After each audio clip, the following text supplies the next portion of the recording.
Sabit ibn Qays radıyallahu anhu deydigan bir sahabe bulup, Peygamber Kur'an-ı Kerim'de sure Hucurat'ı nazil kılıp, Ya eyyühellezine amenu, la terfe'u asvatakum fevka savten nebi. Ey iman etkan mümin bendilerim, avazınlarını peygamberinin avazının yukarıda toğlamanla, kitabı sünnetten aldığı çıkıvamanla, sile muşunna kılsanla emelinle habiti oludu.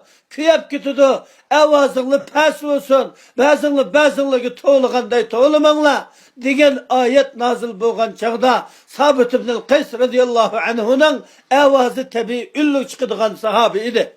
Resulullah sallallahu aleyhi ve sellem bu şu ayet nazil bolgan hemen derhal Resulullah'ın sorunundan ayrılıp öylürgü verip bukıldap yığılap kaznak girip yattı. Cenab-ı Resulullah sallallahu aleyhi ve sellem Sabit ibn Qays'ni izlep de Sabit ibn Qays öyünün üzünden tepildi. Cenab-ı Resulullah sallallahu aleyhi ve sellem'den sahabeleri dedi. Ey Sabit, seni Allah'ın peygamberi çağırdı. İzledi. Sen nelerde yürüyse. Allah Kur'an-ı Kerim'de ey müminler silip avazınlarını peygamberinin avazıdan yukarı avazda toğlamanla depti. Men aşında toğlaydıgan adam kemme. Emelimle habiti olap kuyap gitidi depti. Menin emelim habiti olap kuyap gitidi. Menin kılgan emelimle Allah beka kılıp etdi. Men şunun için yığılayman dedi. Cenab-ı Resulullah çağırtıp ekilip isabet. Sen ulardan emes.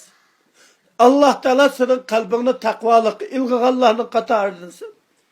Cenab-ı Resulullah'ın sahabeleri hani Kur'an-ı Kerim'de anlasa acında tesir kılın. Hatta Kur'an-ı Kerim'de çıkıdığan ayet azap onların vücutlarına, yüreklerine tesir kılıp kisallap yetip ketken sahabılı bu. Davzak'ın sıfatları çıkıdığan ayetle onların üzerine kisal kılıp yatkızıvat. Muşunda birisini yoklap kilip ne oldu kardeşim? Sen kisallap yetip kapsık o degende falanı ayette okuttum şunundan tatip yetip kaldım.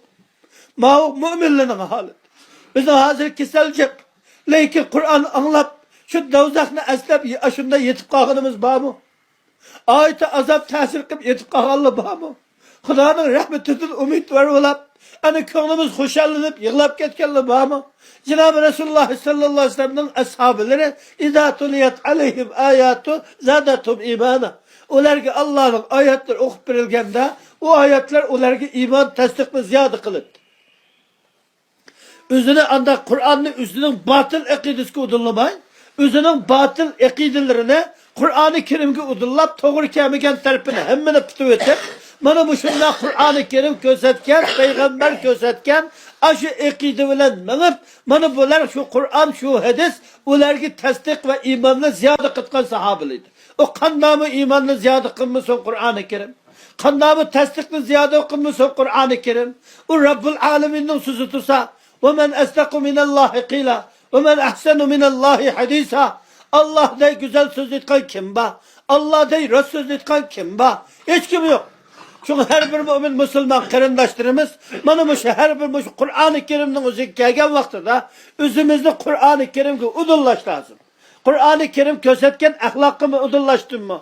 İkidigi udullaştın mı? Zaten Kur'an-ı Kerim'in özümünün imanı, tasdikini ziyade kıldı mı yok? Müşahakta her bir mümin Müslümanla oylaş lazım. Kur'an-ı Kerim'ini anlayan günüyle anlamayan günümüzden oturduğu fark bulalırsa, Kur'an'dan davet anlayan günüyle anlamayan gündeki aşındak akidemizden özüde fark bulalırsa, Kur'an-ı Kerim anlayan gündeki ibadetimiz ile anlamayan gündekimizdeki ibadetimizden oturduğu fark bulalırsa, Kur'an aşındak anlayan gündeki ahlakımız ile anlamayan gündeki ahlakımızda aşındak fark bulalırsa, şu vaxtida hemen mümin dep üzümüzge baha versek buludu. O Kur'an anlasak mı okşaş? Anlamasak mı okşaş? Kur'an anlaştığı aldığı mı akidimiz okşaş? Kur'an anlap boğandaki mi akidimiz okşaş? Kur'an anlaştığı aldığı ibadetimiz mi okşaş? Kur'an anlap boğandaki ibadetimiz mi okşaş? Kur'an anlaştığı aldığı aşındak eleki muamelatlarımız mı okşaş? Kur'an anlap boğandaki muamelatlarımız okşaş? Mühünden bir hıl haletliğimizde toğun su kebi Kur'an-ı Kerim tesir kılmaydıgan yaşap gezsek, bana bu şakiylikten belgisi birader.